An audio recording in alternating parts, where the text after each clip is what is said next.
उत्तर प्रदेश में विधानसभा चुनाव अगले साल है, लेकिन चुनावी शतरंज की बिसात अभी से बिछ चुकी है।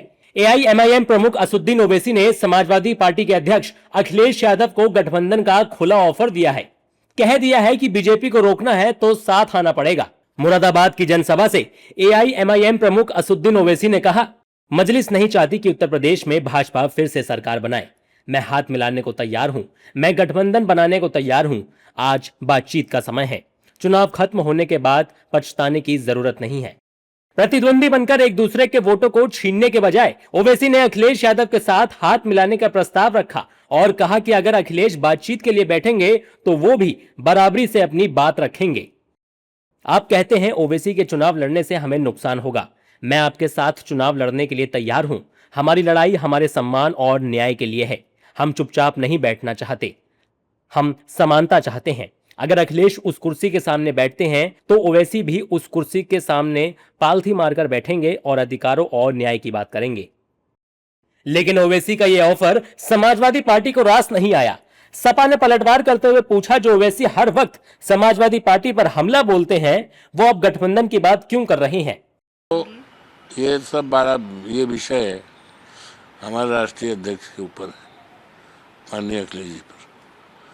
किससे गठबंधन बनाए, किससे न बनाए, अकेले चुनाव लड़े, ये सारा विषय उन्हीं पर है। देखिए, एक तरफ तो ऐसी उनका दल समाजवादी पार्टी में 5,000 कमियां गिनवाते हैं।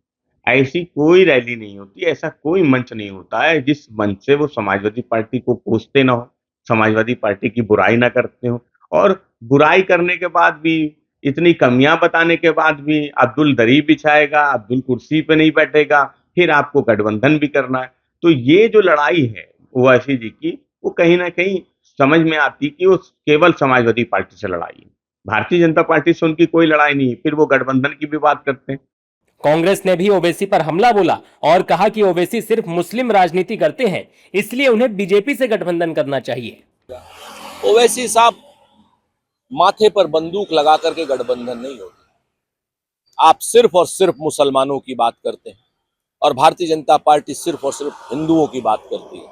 दोनों ही पार्टियां देशद्रोह का जैसा काम करती हैं, क्योंकि दोनों पार्टियां हिंदुस्तानियों की बात नहीं करती। और जिस तरीके से आप अखिलेश यादव जी के खिलाफ धमकी भरी भाषा का इस्तेमाल करते हैं, कांग्रेस के खिलाफ धमकी भरी भाषा का इस्तेमाल करते हैं और उस धमकी भरी भाषा के बाद कहते हैं कि हमें गठबंधन करना है, वो किसी भी दल को स्वीकार्य नहीं। आप जाइए भारतीय जनता पार्टी से गठबंधन कीजिए। वहीं बीजेपी ने साफ शब्दों में कह दिया कि गठबंधन कोई भी हो, यूपी में खिलेगा तो कमल ही। पूरा प्रतिपक्ष भी एक साथ आ जाए तब भी भारतीय जनता पार्टी को उत्तर प्रदेश में नहीं हरा सकता है। प्रचंड बहुमत के साथ सरकार बनाएंगे, इसलिए कि उत्तर प्रदेश की जनता विकास के साथ चलना चाहती है। उत्तर प्रदेश को सर्वोत्तम प्रदेश बनाने का जो संकल्प उत्तर प्रदेश की सरकार का है और सरकार ने जो काम किया है, सर्वोत्तम प्रदेश बनाने की जो बुनियाद सरकार ने रखी है, वो हमारी मंशा को भी प्रमाणित करता है। प्रदेश की जनता हमारे साथ खड़ी है। वो ऐसी दरवाजा खटखटा रहे हैं और समाजवादी पार्टी को वोट बैंक की चिंता है। ये समझौता कतई होने नहीं जा रहा है। दरअसल समाजवादी पार्टी जब कांग्रेस को घास नहीं डाल रही है, कांग्रेस समाजवादी पार्टी को तवज्जो देने के लिए तैयार नहीं है, इन सबका सफाया होना तय है। फिर इनको क्या पड़ी है कि ये ओवैसी से बात करेंगे? दरअसल ओवैसी की नजर पश्चिमी उत्तर प्रदेश पर है। मेरठ, मुजफ्फरनगर, रामपुर, मुरादाबाद, संभल और अमरोहा जैसी कई सीटों पर मुस्लिम मतदाता निर्णायक भूमिका निभाते हैं। राजनीतिक विश्लेषकों का मानना है कि अगर एआईएमआईएम इन इलाकों में पूरी ताकत से चुनाव लड़ती है तो सबसे ज्यादा असर समाजवादी पार्टी के पीडीए समीकरण पर पड़ सकता है। यानी ओवैसी का ऑफर सिर्फ गठबंधन की पेशकश नहीं, बल्कि चुनाव से पहले राजनीतिक दबाव बढ़ाने की रणनीति भी माना जा रहा है।